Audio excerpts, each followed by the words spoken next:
When most people think about magic or witchcraft, they are far from seeing what it truly is and how it works. You see movies like Harry Potter and the wands and all the pretty colors emanating from the wand tip and hitting others and affecting them in a particular way. But this isn't what real magic looks like. This is more of a display of the effects of the spells if they could be seen with your own two eyes. The truth is you're surrounded by magic. There are always being spells cast on you, and the more people that are working the same spell, the more powerful the effects are on the subject. I hope to shed some light on the spells that have been placed on you over your lifetime. This is truly freeing work for me, and I hope it will be for you as well. I've always had an affinity for words. I love to write. I write poetry, music, and just write a lot in general. I enjoy finding new ways to use words, as we use words to express ourselves. Words hold a specific vibration. This is how you hear words. Your emotions are also in a vibratory state. This is how you feel words. Your thoughts are also in a vibratory state. This is how you think words. But your mind does not start with forming words. Your mind first forms images from feelings and emotions that are then translated into words. They are all connected in this way. All words have a baseline frequency that aligns with the meaning of the word. No single word is as simple as it seems. There are always layers of meanings, just as there are layers to the word itself. Languages have been around for a long time. Some are older than others, and the newer takes from the older to create and expound upon the new language as it's being formed. There is magic in words. Words are magic. Spells are written and spoken. This is why you go to school and are taught by a staff how to spell. It's one of the first things you learn to do as a child.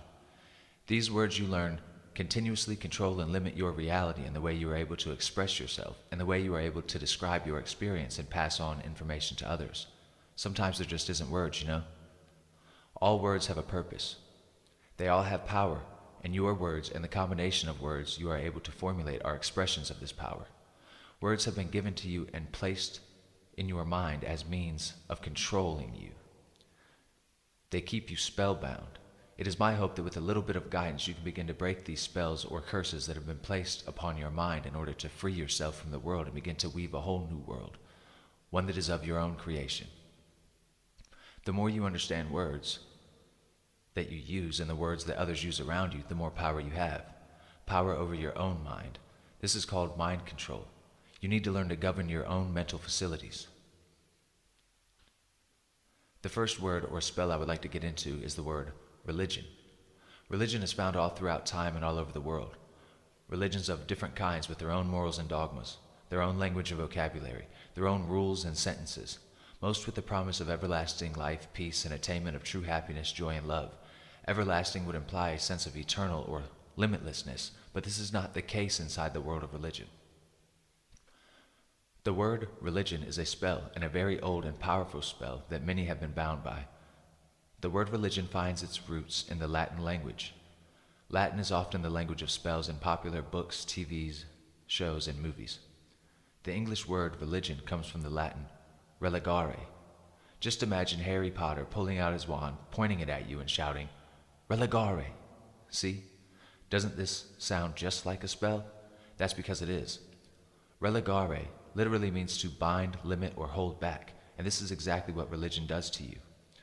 Religion of all sorts seek to define, therefore limit, what we call God, to bind your perception of God to a set of restrictions placed upon your mind within the specific religion. This can only hold back your personal relationship with God, who is by definition undefinable, unknowable, and limitless.